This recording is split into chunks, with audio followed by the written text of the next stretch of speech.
Ladies and gentlemen, hello and welcome. My name, of course, is Orbital Potato. This is Democracy 3. We are playing as Brexit Britain. We're pretending that the UK has left the European Union, not like that situation would ever happen in reality. Okay, and today we have reached election time. It is time to do the last bit of administration before we move into the next sort of phase of our premiership. We've got a couple of things to do. First and foremost, we have got to make a speech. Or we don't have to make a speech. We can make a speech if we want to. I think that we probably want to try and make capitalists happy with us, because capitalists really, they're not a big fan of us at the moment. But speeches do make a considerable difference. And it's a difference that is not conditional on any policies. Like, it doesn't make anybody else super unhappy. And I'm more than happy to trade away socialist happiness for capitalist. I'm more than happy enough to make socialists a little bit more unhappy if I can make capitalists a little bit happier. Because it's so much more difficult to make capitalists happier in just the base game. It really is very, very challenging. If you've ever played before, you know exactly what I mean. Manifesto, we've also got that to do. I'll muck around with that in just a second. Okie doke. What makes capitalists happy? You. This is going to make capitalists... This is going to make socialists very unhappy. We'll do it anyway. Ethnic minorities, they're already quite happy. Commuters, they're already quite happy. We don't need to bother doing these bad boys. Self-employed. Nothing takes my fancy here. Nothing takes my fancy at all. Yeah, nothing at all. We'll just give a speech then, I guess. Not very popular at the moment, I suppose. Not very popular. Doesn't seem to be hitting the mark, this one. Really doesn't seem to be hitting the mark. Come on, there's still time for recovery. No, the brutal world of politics has shown me that indeed people don't like us. I don't know what this means, by the way. I don't know what this means. I guess this is -4 effectiveness for everything. I would guess. That would be my estimation, but I don't know. So capitalists, they got happier with my speech. Yeah, +10. Well, that's +10% though. So what the hell did the plus or -4 do? I don't know. We're running a surplus at the moment. Our debt is going down. That's really, really good. Our GDP has taken a little bit of a plunge. Not my fault. It was due to a flash crash. That's fine. Okay, we've got Manifesto promises to make. And I've never done this before. I do not know. Pledge to cut income tax by 25%. Okay. This is very interesting. So we don't actually choose we don't get to choose the pledges that we make, but we can make these pledges, and I think that they will pay off. Cutting income tax by 25%. Fuck me, that's a lot.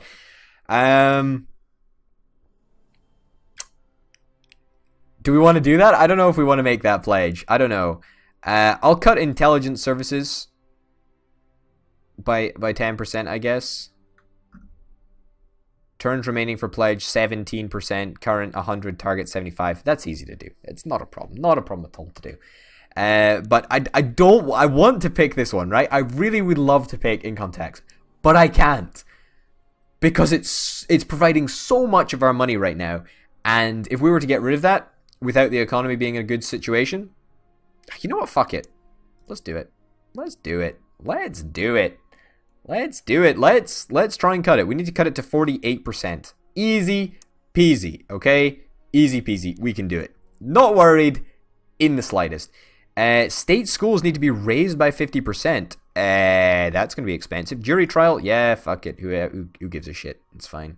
So it's clear that the manifesto fiddling doesn't really make that much of a difference, which is fine.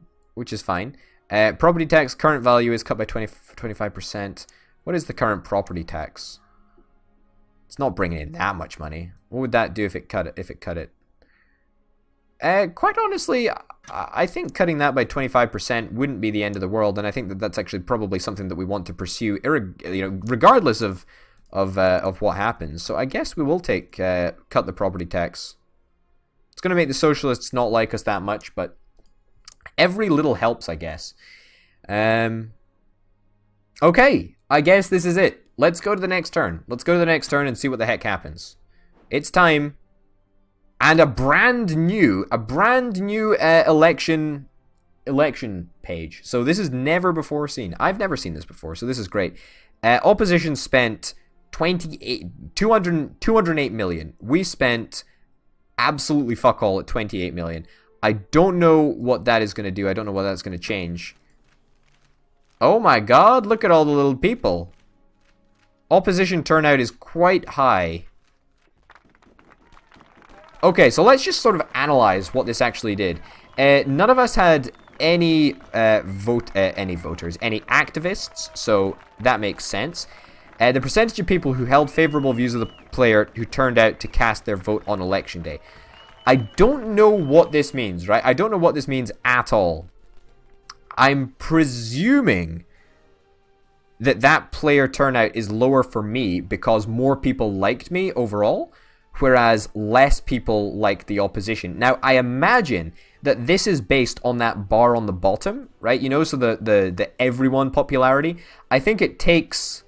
I would guess, by the way. I would think that it takes the percentage of people, or the... I'll show you what I mean.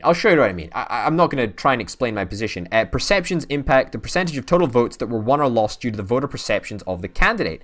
Okay, so an extra 10% of votes we got due to the fact that we fiddled around with perceptions and stuff. Spending impact, we lost a little bit. Ministers impact, that's kind of cool. I didn't know that ministers had an impact. But it turns out that spending 10 times more than me only resulted in me losing 2% of the votes. Fine, I will take that. A breakdown of the votes, as you can see here. Great. Okay, changes, cool, great. Now have a look.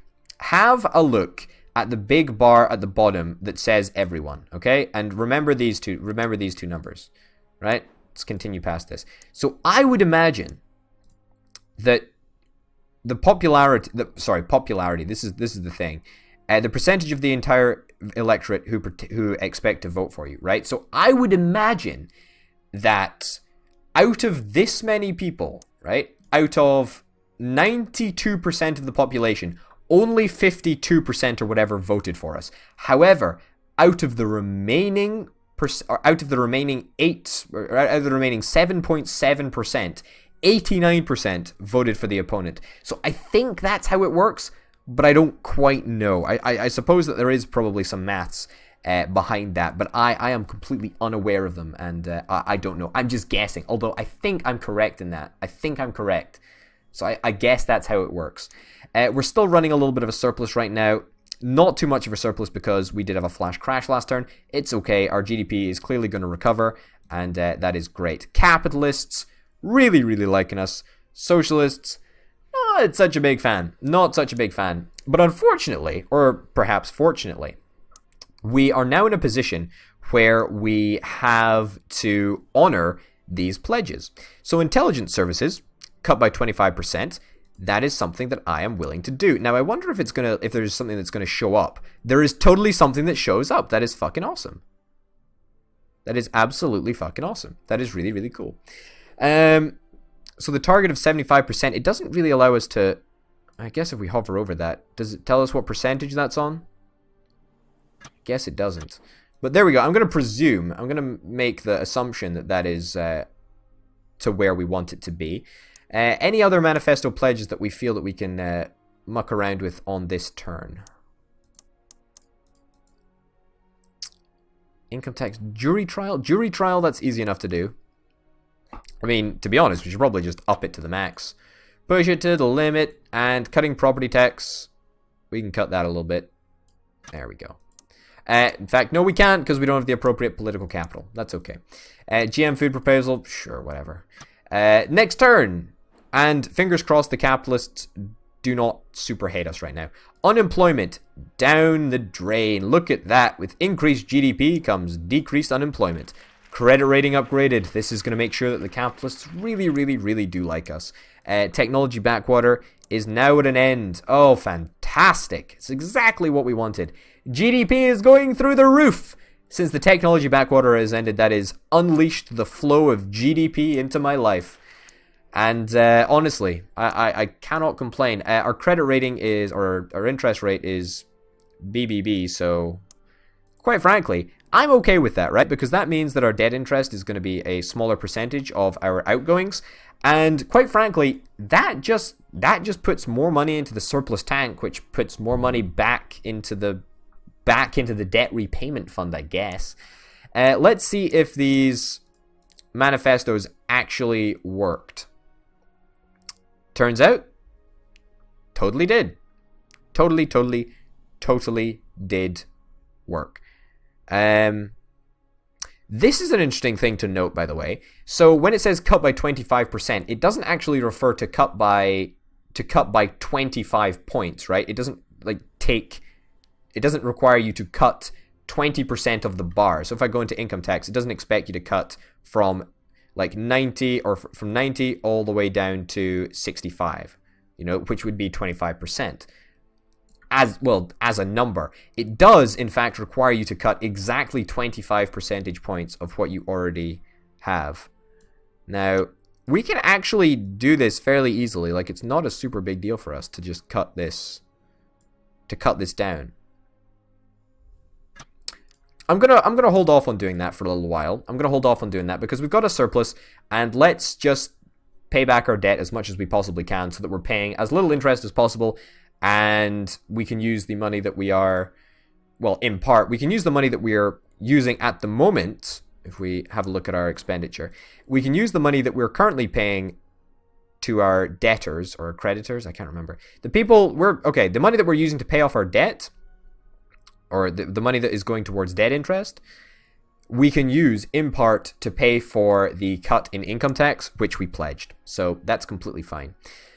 Uncompetitive economy, still sticking around, reducing our GDP by 7% and reducing capitalists' perceptions of us. That's a little bit annoying, to be honest. A little bit annoying. You know what else is annoying? This fucking corporation tax bollocks, which we might change next turn, actually. We might change it next turn. I don't know. Market meltdown. Fantastic. Global economy goes down the shitters. Capitalists don't like us. I don't know why capitalists don't like us, because surely capitalists, by their very nature, are aware of the global economy and, well, maybe they blame it on me, I suppose. That does make sense, but hey-ho. Yeah, our popularity dropped a little bit there. That ain't so good. We're still seeing zero members, like, at all. There's no members that are coming for us. Like, we're not getting any members. Is there any way that I can get members, please? Please, members. Please, members. Yeah, capitalists don't like me after that. That might cause a little bit of a reaction. And when I say reaction, I mean reaction. I don't want it to happen. I really do not want it to happen. Okay, manifesto-wise, property tax cut by 25%. Sure, buddy. Not a problem. Unfortunately, that left us with just not enough to fiddle around with corporation tax. But we're going to cut it next turn. It's going to be dead next turn. Corporation tax is going to be a thing of the past. I'm telling you. Black market has developed. And one of the causes is corporation tax. Holy cow. Who'd have thought? And we're losing a little bit of income tax, losing a little bit of corporation tax.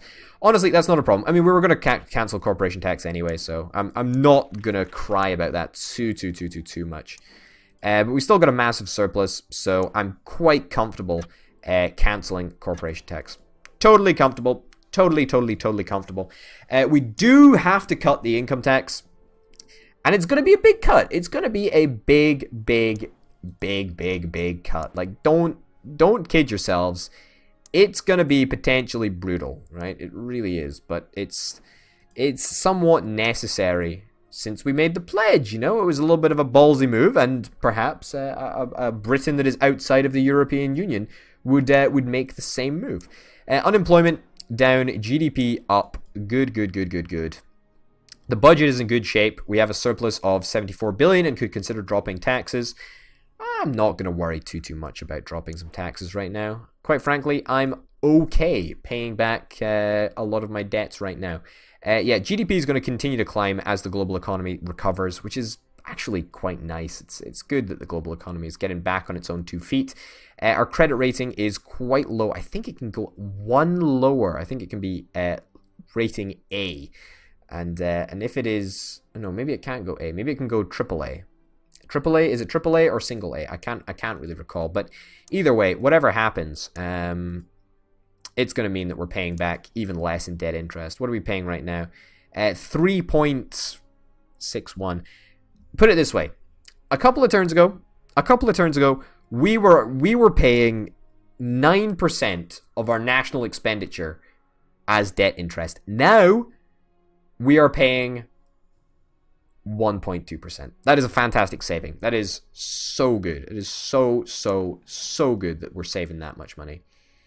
But, you know, it's one of the many things. One of the many things that could go wrong. A point, senior judge. Look, I don't care. I don't care. It's not going to make that much of a difference. It's a modifier that doesn't really affect anything, to be honest. But hey ho. Food crisis price, poor earnings, poor obesity, GDP.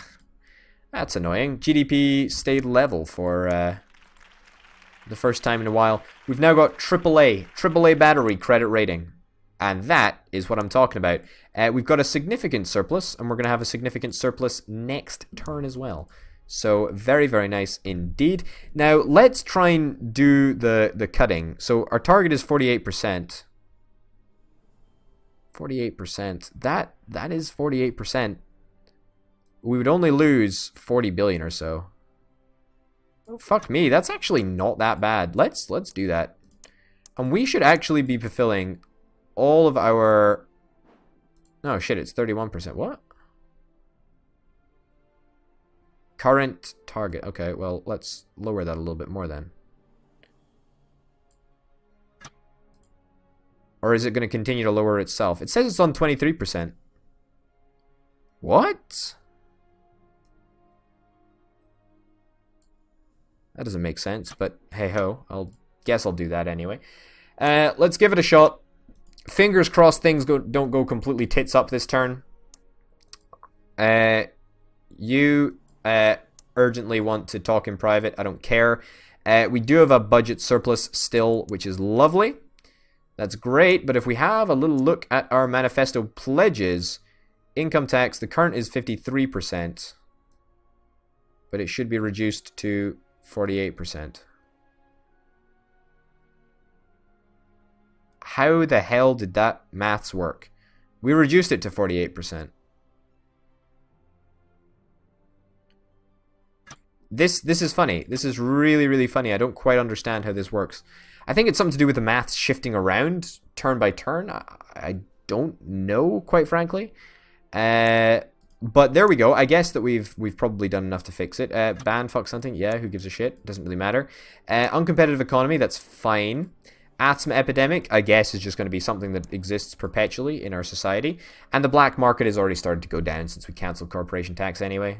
I mean, we're reducing income tax in addition to that, so black market's going to be fine. Perhaps the black market is having an impact on the income tax manifesto challenges. I don't actually know. That's something that would probably be interesting to ask. Anyway, ladies and gents, thank you very, very much for watching this episode of Democracy 3. We, of course, have been playing as Brexit Britain. We haven't really focused on many Brexity policies quite yet, although I feel that we will in the coming episodes after my insane excitement for the Electioneering DLC dies down a little bit. But anyway, ladies and gents, thank you very, very much for watching. My name is Orbital, and I will see you next time. Bye.